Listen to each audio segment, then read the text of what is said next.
kandi aho aseserera izuba omuntu omwe yitiriwe Kooto. Aho aseserera izuba endwara yaba yashira muri Kigarama omuri municipality y'Ibanda ecyaretera ababushobozi batahe mihingo egi. Ibanda tufuniremo kizubu cyo burwira bwa Kooto rashe tweta anthrax. Kandi twenka district kwenda ngo twerinde burwira obwe twinemezaze twateka abo ko burwira obwe twiremo ngwikumuna kumeberonka mukaga tukafunamo issues omukayihangara twashanga abantu nkamwenda barwire kandi mukaga baba confirmed kandi twashanga ngo entibe zikafa abantu abo babwihande omukwezo kwenyini sangire kesi omuri Ruchiri Mabono parish umuntu omwe yaba confirmed. In the same month twina abantu 12 following up na ustira mu Ruchiri kandi izo beri yanyomwazi tufunire ntibiri ezifire omuri Kigarama ward abshese division Ibanda municipality kandi signs nzoreka ubwirobwe no turata confirm byo tuyiro samples twazitwara testinga kugira ngo confirming.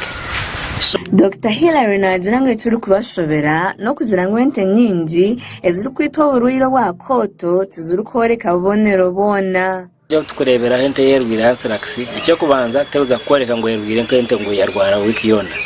Ente neberi yaho ehurire etine burwire bwona ekorapsinga ushanga ngo yafa abruptly. Narisi yari cyo burwire no basakora nko mu izoba rumwe ebrapta itegerete ekorapsinga efe yaza kufa ushanga ezimbirenda ikindi no shanga na leta osagama omu buhengere bwayo bwona omunyindo omatu omu kibunu omu kanwa kandi shaga meje oshanga ngo tekrotinga narisi kwatana nano bwiro bwindi wayitegereza je kurongera oshanga ngo shaga meje neshera nizitina utuzikuzaho so bwiro bwindi no tukirebera. Yayongera yagira ngo babajibona n'abantu abarukwato mu nyama omuri Ibanda South n'Ibanda municipality bine kucebeza ku manyamagara gabo kandi hamwe no kuratira ngenderwaho ezo bataho ku maroko ezikona. Twashara mutugire ngo aba bajibona n'abantu abakwato mu nyama twabintu bashabo mbwiro utarabikinjireho murebwe ngo mwena mwazicebeza mwafuna certificate zikwereka health status yanyu akomuntu akwata mbikwate nebyo kurya nebasa kubeta Kooto yonka konko burwire nka TB obwire ka brucella wiro bundu bwona nubasa kurga omunyameje yoro no guza abantu okwata mutachebire kandi wabo rwire so tukashabira abantu bona ababaji n'abashubuzi bafune okucebera ubokwe dene kindi ntwenda tushabe n'abantu abakusubura amatungo at least bafune license itweta gato traders license kurgo ministry abo kweje no iza orabo mu office yetu tukuyamba user forms trangu afuna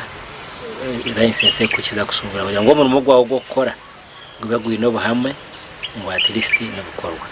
Dr. Hilary nitwe yashaka byo kwerinda kuba kwatsa mu kurebeka ngo barwanze ndwara ya Kooto omuri Ibanda kwerinda na nabi enforcement police RDC's office DSO's office kugira ngo batuyambe na town clerks town agents na kibona batuyambe turebwe ngo ebinte twabiteko mu nkora twayamba abantu bitu bibanda twayamba abanya-Uganda abo butunji kugira ngo bataferwa amatungo gabo kandi n'abakurya nyama kugira ngo batakariye nyama bakiyamo ubwiro kwasa kubita kuba anthrax no ubwiro kwita enyamisha zona no kuba umuntu no kuba cyitweta ngo eine warm blood na resesagama ekosi